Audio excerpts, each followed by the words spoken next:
Hello friends, welcome to my channel. তো তোমাদের সঙ্গে আমি আজকে আবার কথা বলতে চলে আসলাম। তো দেখো, আজকে একটা কেকের রেসিপি শেয়ার করছি। দেখো, তোমরা দেখতে থাকো। তো আমি এখানে ময়দা নিয়ে নিয়েছি 1 কাপ, আর 1 কাপের একটু কম চিনি নিয়ে নিয়েছি। 1 টিস্পুন নিয়ে নিয়েছি বেকিং পাউডার, আর 1/2 টিস্পুন নিয়ে নিয়েছি বেকিং সোডা। তো ওটাকে আমি সাইড করে রেখে দুটো ডিমকে আমি এখানে ভেঙে নিয়েছি। তো তোমরা তো সবাই জানো আমি কুসুমটাকে আলাদা করেই ডিমটাকে ফাটাই। তো এই দেখো, আমি এখানে ব্লেন্ড করতে আরম্ভ করে দিয়েছি।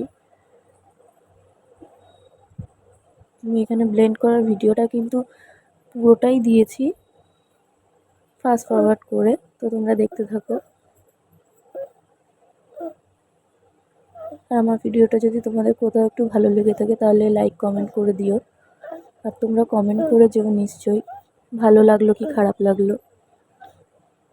দেখো, এখানে আমার হয়ে গেছে ডিমটাকে ব্লেন্ড করা।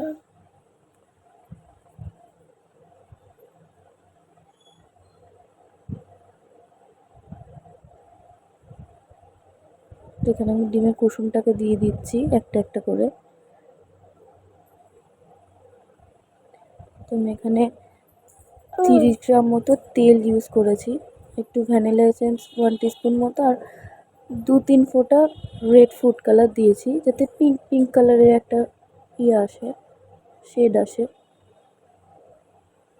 দেখো, আমার হয়ে গেছে। এবার ময়দার যে করে রেখেছিলাম আলাদা করে ওটাকে দিয়ে দিচ্ছি, আস্তে আস্তে করে এটাকে মিক্স করে নিচ্ছি।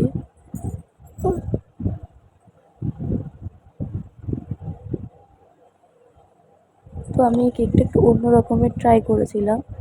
তোমরা দেখো, লাস্টে বুঝতে পারবে যেটা আমি অন্য রকমের কেকটা ট্রাই করেছি। তো এখানে আমি আর একবারও দিয়ে দিলাম কেক ময়দার মিশ্রণটা। এখানে আমি দিয়ে দিচ্ছিলাম কিশমিশ।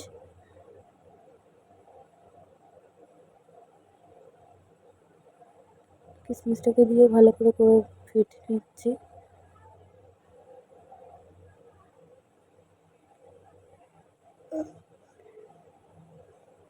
এখানে 1/3 কাপ দুধ দিয়েছি, আর 1 টিস্পুন মতো বাটার মেল্ট করে দিয়েছি।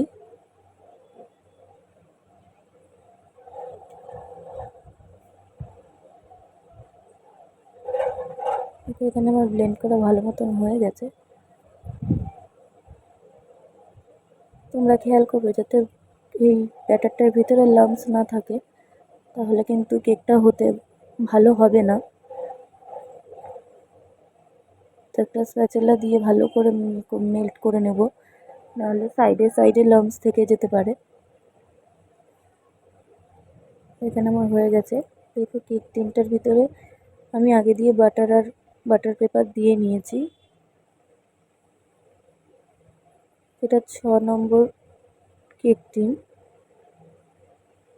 ব্যাটারটা আমি দিয়ে দিচ্ছি ভালো করে।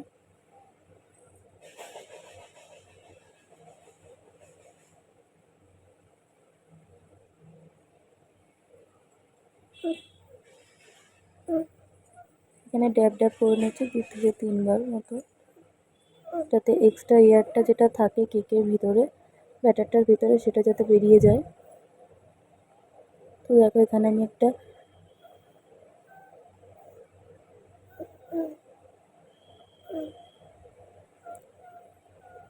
আগেই আমি 10 মিনিটের জন্য বসিয়ে নিয়েছিলাম, গামলাটা প্রিহিট করে নিয়েছি। তো এখানে আস্তে করে কেকটা বসিয়ে দিলাম কেক টিনটা।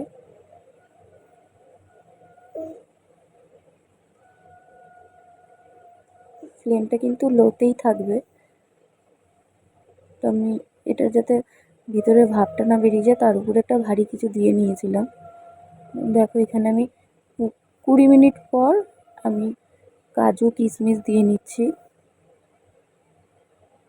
যদি আগে দিতাম তাহলে ব্যাটারটার ভিতরে চলে যেত এটা। এখন অনেকটা হয়ে গেছে, তাই জন্য কি কাজু কিশমিশটা আমি দিয়ে নিলাম যাতে দেখতে ভালো লাগে। তো তোমরা দেখতে পাচ্ছ পিঙ্ক পিঙ্ক একটা শেড এসেছে। দেখো, আমার কেকটা অলমোস্ট হয়েই গেছে। তো আমি এখানে একটু টুথপিক দিয়ে দেখে নিচ্ছি। দেখো, পুরো ক্লিয়ার এসেছে, তার মানে আমার কেকটা হয়ে গেছে। কেকটা আমি এখন বাটার পেপারটাও ছাড়িয়ে নিচ্ছি। দেখো কেকটা কতটা সফট হয়েছে, তোমরা দেখলেই বুঝতে পারবে।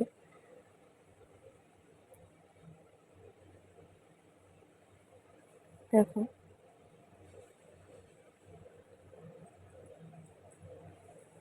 এই কেকটা তোমরা ফ্রিজে না রেখে এয়ারটাইট কন্টেনারেও তোমরা রেখে খেতে পারবে, তাহলে খুব সফট থাকবে। দেখো তোমরা, আমার ভিডিওটা যদি ভালো লেগে থাকে তাহলে প্লিজ সাবস্ক্রাইব করে দিও, একটা লাইক করে দিও। দেখো, thank you for watching. Bye bye, সবাই ভালো থেকো খুব।